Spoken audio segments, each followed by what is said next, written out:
Hello students, welcome to Manchitra Coaching Academy. Today we will continue our study that exercise 3.4 of chapter 3. In the previous video I told you about how to find an inverse of 2 into 2 order matrix using elementary transformations.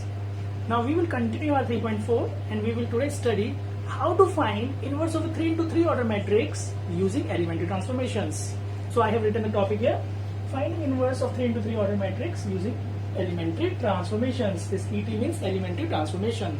Okay.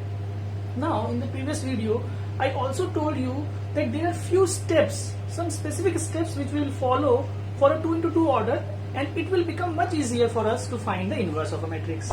So in the same manner we have some specific steps here also in 3 into 3 order which we will follow in order to make our calculation easier, and we will find the inverse of the matrix easily.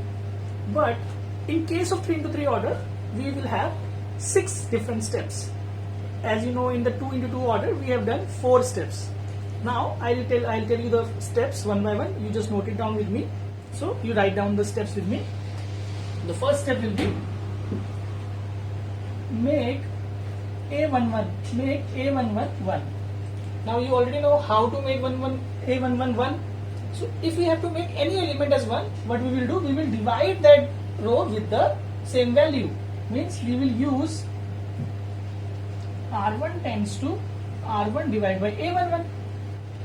Okay. Now second step. After making A11 as 1, what we will do? We will make A21 as 0 and A31 as 0. See, हमें ये वो rules एक ही step में लगाने होंगे. Got it? ये कैसे लगाने होंगे मैं आपको एग्जाम्पल अभी समझाऊंगा तो क्लियर होगा. और आप मेरे को ये बता सकते हैं यहाँ पे क्या रूल हमें अप्लाई करना पड़ेगा? Yes correct. What we have to use? Using R2 tends to R2 minus A21 R1. You know that we have made A11 as 1. So when we will multiply the value of A21 by A11, we will get the same value as of A21. And when we will subtract it from R2, it will become 0. You have done it already in 2 into 2 order, right? So for this we will use in the same manner, but the rule will be for the third row. R3 tends to R3 minus A31 R1. Understood? आपको समझ आ रहा होगा कि क्या rules में लिख रहा हूँ, क्योंकि आपने 2 into 2 ऑर्डर कर लिया है. जिन स्टूडेंट्स ने 2 into 2 ऑर्डर नहीं किया है तो प्लीज वो मेरी पहले की वीडियो देखिए. उस वीडियो को देखेंगे तो आपको ये समझ में आएगा कि ये रूल्स में किस हिसाब से लिख रहा हूँ. ठीक. Now third step will be make A22 as 1. Now we have to make A22 as 1. Okay, so using the rule R2 tends to R2 divided by A22. Okay, now once we have made A22 as 1, now it will be easier to make other terms as 0. Now which terms we have to make 0? See here, in the fourth step we will write make A12 as 0 and A32 as 0. Now what will the rule we will use? Using R1 tends to R1 minus A12 R2. Got it? Using R3 tends to R3 minus A32 R2. I hope आप लोगों को समझ में आ रहा होगा कि ये rules कैसे लिख रहे हैं. फिर से मैं वही बात बोलूंगा कि जब हम इसको एग्जाम्पल में करेंगे, क्वेश्चन में मैं जब आपको करके दिखाऊंगा तो आपको अच्छे से समझ में आ जाएगा ये चीज कि कैसे ये रूल्स अप्लाई करने हैं और एक स्टेप में 2 रूल कैसे लगाने हैं. Fine. Now the fifth step will be make A33 as 1. अब थर्ड रो में आकर के हम लास्ट टर्म को 1 करेंगे. तो 1 करेंगे. 1 कैसे होगा? Using R3 tends to R3 divided by A33. Right? Okay. Now the sixth step and the last step, we have to make A13 as 0 and A23 as 0. चलिए अब स्टूडेंट्स एक काम करते हैं. आप इसका जो ये रूल है आप जनरल रूल आप लिख के देखिए. इसका जो जनरल रूल है आप अपने आप लिख के देखिए. और जिन बच्चों को ये अभी समझ में नहीं आया तो डोंट वरी, आपको धीरे धीरे समझ में आ जाएगा. आप इस वीडियो को अच्छे से देखिए, इस रूल्स को समझिए और 2 into 2 वाला ऑर्डर को भी एक बार जरूर से देखिएगा वीडियो को, कि उस वीडियो में मैंने अच्छे से समझाया है कि 2 into 2 को कैसे निकालते हैं और इन रूल्स के बारे में भी मैंने वहां पे बात की है. अंडरस्टूड? तो आप इन रूल्स को नोट कर लीजिए वीडियो को पॉज करके. फिर मैं एक एग्जांपल लेता हूँ। एग्जांपल मतलब मैं एक्सरसाइज 3.4 का ही एक क्वेश्चन आपको करके दिखाऊंगा 3 into 3, बिकॉज इसकी कैलकुलेशन बहुत ज्यादा लंबी होती है, तो मैं उस क्वेश्चन को करूंगा और आप साथ साथ करिएगा। तो चलिए स्टूडेंट्स, एक्सरसाइज 3.4 का एक क्वेश्चन मैं कराता हूँ, जो मैंने अभी रूल्स आपको बताए कि 3 into 3 ऑर्डर में किस तरीके से रूल्स हम अप्लाई करेंगे। तो आप देखिए, सबसे पहले आप जब सोल्यूशन आप करेंगे तो आप इस मैट्रिक्स को आप लेट कर लीजिए कि ये आपका ए मैट्रिक्स है। उसके बाद आप लिखिए कि वी नो दैट, कि हमारे को फॉर्मूला क्या पता है, we know that a is equal to I a. अब ए में हम 2 - 3 3 2 2 3 3 - 2 ये नोट कर लेंगे, और जो आई है हमारे पास 1 0 0 0 1 0 0 0 1 ए। तो अब देखिए स्टूडेंट्स, अब कैसे हम इसको सॉल्व करते हैं कि सबसे पहला स्टेप हमारा था a11 को हमें 1 बनाना है। तो 1 कैसे बनाते हैं आपको पता है, बिल्कुल इसको इसी से डिवाइड कर देंगे। तो हम लिखेंगे r1 tends to r1 divided by 2। तो अब इस रूल से इसमें क्या चेंज आएगा, ये 1 हो जाएगा, ये 3/2 3/2। ठीक, आगे इस वाले में ये 1/2, ये 0 ये 0। अब जो बाकी के रोज हैं वो आपके सेम रहेंगे, उनमें कोई चेंजेस नहीं है। देखिए ठीक, तो देखिए ऐसे। तो ठीक है स्टूडेंट्स, आपने देखा कि हमने फर्स्ट रूल अप्लाई कर दिया।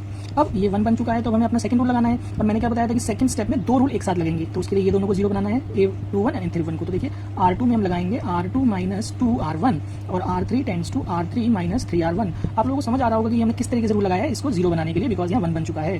तो अब देखिए कैलकुलेशन आपको ध्यान से करना है। इसमें r1 में कोई चेंज नहीं आएगा, ये एज इट इज आपको रखना है। r1 में इसमें भी कोई चेंज नहीं आएगा, आप इसको भी एज इट इज रखिए। अब दोनों तरफ हमें कैलकुलेशन करना है, तो पहले इसको कैलकुलेट करते हैं। तो यहाँ पे देखिए 2, ये तो 0 हो जाएगा बिकॉज हमने इसी के लिए रूल लगाया था। अब आपको आगे देखना है ध्यान से, ये 2 है, मतलब ये r2 है, r2 में हमारी वैल्यू 2 है, और -2 इंटू -3/2, तो 2 से 2 कैंसिल हो जाएगा, तो ये आपके पास 5 आ जाएगा। ठीक, आप इसको रफ में भी कैलकुलेट कर सकते हैं। अब आगे देखिए r2 में यहाँ 3 है, 3 - 3/2 इंटू 2 2 कैंसिल हो गया, ये 0 वैल्यू आ रही है ना। अब इसमें लगाते हैं ये रूल, तो r2 हमारा 0 है, -2 इंटू 1/2, तो ये आपके पास -1 आ रहा है। देखिए उसके बाद आगे 1 माइनस ये 1 ही रहेगा, और ये वाला पोर्शन 0 ही रहेगा। राइट, अब हम चलते हैं r3 पे। r3 में रूल अप्लाई करेंगे तो पहला एलिमेंट तो हमारा 0 हो गया। देखिए ठीक, क्योंकि हमने इसी के लिए रूल लगाया था, तो ये 0 हम डायरेक्टली लिख सकते हैं विदाउट कैलकुलेटिंग। नाउ अब देखिए इसको ध्यान से कैलकुलेट करेंगे। r3 हमारा -2 है, तो ये देखिए रफ में कैसे कैलकुलेट कर सकते हैं, -2 - 3 इंटू r1 हमारा -3/2 है।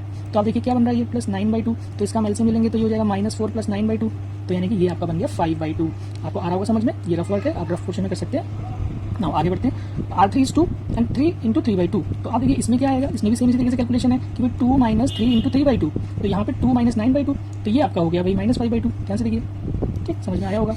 नाउ अब r3 - 3r1, तो r3 में हमारा 0 - 3/2, तो ये -3/2 आ गया, फिर ये 0 - 0 तो 0 रहेगा, और ये वाला 1 आएगा। ठीक, अब हम चलते हैं नेक्स्ट थर्ड स्टेप पे, जिसमें हमें इसको 1 बनाना है। a22 को आपने जो स्टेप्स लिखे थे उसी के थ्रू मैं कर रहा हूँ। तो आप देखिए r2 tends to r2 divided by 5, हम क्योंकि 5 से डिवाइड कर देंगे तो ये 1 बन जाएगा। तो ये वाला स्टेप बहुत इजीली कैलकुलेट हो जाएगा, जल्दी से हम इसको कर सकते हैं। देखिए ये वाला रूल में इसमें कोई चेंजेस नहीं है, तो यहाँ पे ये 0, ये हमारा 1 और ये 0 तो है ही, और ये 0 5/2 5/2 -5/2। अब यहाँ पे देखिए क्या चेंज आएगा, फर्स्ट रो में नो चेंज, सेकंड रो में चेंज होगा, तो ये -1/5, ये 1/5, ये 0, यहाँ पे no change. Got it, I hope आप लोगों को समझ आ रहा होगा। देन r2 के बाद अब हम चलेंगे, ये वाला हमारा 1 हो गया, तो अब इसको ऊपर इसको नीचे को हमें दोनों को 0 बनाना है। तो 0 बनाने के लिए क्या रूल लगाएंगे बताइए आप लोग। Yes, r1 tends to r1 minus, और यहाँ पे माइनस है वैल्यू खुद से, तो ये हो जाएगा +3/2 r2।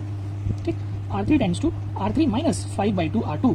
ठीक, अब इसको कैलकुलेशन थोड़ा ध्यान से करेंगे इस बार, कि इसमें गलती होने के पूरे चांसेस होते हैं, तो हम इसको रफ में कैलकुलेट करके सॉल्व करेंगे। तो पहले आप देखिए कि r1 का जो वैल्यू है ये तो 1 ही रहेगा, इसमें कोई चेंज नहीं आएगा। अब हमने क्योंकि इसके लिए रूल लगाया था, तो इसको भी आप 0 लिख सकते हैं डायरेक्टली। अब इसके लिए आप कैलकुलेट करिए, तो r1 आपका 3/2 है, +3/2 इंटू 0, तो ये भी 3/2 हो जाएगा। ठीक, उसके बाद सेकंड रो में तो हमने कोई चेंज किया ही नहीं है, ये ऐसे रहेगा। थर्ड रो के लिए देखिए कि ये वाला तो वैल्यू 0 रहेगा, इसके लिए भी हमने रूल लगाया था, तो ये तो 0 ही होगा, और यहाँ पे r2 0 होने की वजह से ये वैल्यू एज इट इज आ जाएगी। ठीक, नाउ अब देखिए आगे इस तरफ करेंगे जब सॉल्व, तो इसको ध्यान से कैलकुलेट करना पड़ेगा। तो आप देखिए r1 हमारा है 1/2, मैं रफ में सॉल्व करके दिखा रहा हूँ आपको, 1/2 + 3/2 इंटू r2 हमारा -1/5 है, तो ये आ जाएगा 1/2 माइनस 3/10, एलसीएम लेंगे 10, 5 - 3 यानी कि 2/10 मीन्स 1/5, तो ये वैल्यू हमारी 1/5 आ जाएगी। अब इसमें देखिए r1 हमारा 0 + 3/2 इंटू 1/5, तो ये तो क्लियरली 3/10 बन जाएगा, और ये वाला 0 ही रहेगा। ठीक, r2 में नो चेंज। देन r3 के लिए फिर से कैलकुलेशन करना है हमें, r3 इज -3/2, आप देखिए -3/2 एंड देन -5/2 r2 इज -1/5, तो यहाँ से ये कैंसिल होकर -3/2 + 1/2 रह जाएगा, जो कि आपके पास आ रहा है -2/2, दैट इज -1। ठीक, ये सारा रफ पोर्शन है, आप इसको मिक्स मत करिएगा, आप अपना रफ में अलग से करिएगा। ठीक, नाउ सेकंड के लिए आप देखिए r3 0 है, 0 - 5/2 इंटू 1/5, तो क्या हो रहा है देखिए 5 से कट रहा है, तो ये -1/2 बच रहा है। ठीक, r3 1, ये 1 ही रहेगा। ये हमारे 1 2 3 4 स्टेप्स हो चुके हैं। तो अब हमें 5th स्टेप लगाना है। तो 5th स्टेप में क्या है बताइए, 5th स्टेप में इसको 1 बनाना था, a33 को, तो इसको 1 कैसे बनाएंगे, r3 टेंड्स टू r3 इसी टर्म से इंटू कर देते हैं, रेसिप्रोकल करके -2/5। तो देखिए इसको भी जल्दी से हम लगा सकते हैं फटाफट से कि 0 3 3/2 0 1 0 0 0 1, ये तो हमारे पास कैलकुलेट होकर 1 ही आएगा। ठीक, अब यहाँ पे लगाएंगे तो फर्स्ट 2 रोज में कोई चेंजेस नहीं है, आप देखिए यहाँ पे ये आ जाएगा आपके पास कितना, आप कैलकुलेट करेंगे तो -2/5 से इंटू करना था, तो ये 2/5 हो जाएगा, और यहाँ पे आप इसको कैलकुलेट करेंगे तो ये हो जाएगा 2 से 2 कैंसिल हो गया, ये 1/5 हो जाएगा, और यहाँ पे 1 से इंटू होकर -2/5 ही आएगा। ठीक, तो ये हमारे पास इतना पोर्शन आ चुका है। अब देखिए स्टूडेंट, इसमें लास्ट रूल लगाना है कि 2 रूल एक साथ लगाने थे, जिसमें कि इसको A13 को और A23 को 0 बनाना था, बट A23 हमारा ऑलरेडी 0 है, तो आप देखिए ये वाले टर्म के लिए 0 के लिए हम क्या रूल लगाएंगे, R1 tends to R1 minus 3/2 R3। ठीक, इसको हमने 3/2 से इंटू करा और उसके बाद उसको सब्ट्रैक्ट कर दिया। तो आप देखिए इसको मैं इसके साइड में आपको लगा के दिखाता हूँ रूल यहाँ पे। तो हमारे पास एक लास्ट रूल रह गया है, बस इस रूल से ये कैलकुलेशन सॉल्व हो जाएगा। तो ध्यान से देखिएगा कि R1 में हम लगाएंगे तो हमारा जो पहले LHS में जो एलिमेंट है वो तो हमारे पास 101 100 0 1 0 0 1 आ जाएगा। अब हमें ध्यान से कैलकुलेट करना है क्योंकि इस स्टेप में जो इधर मैट्रिक्स बनेगा वो हमारा आंसर होगा।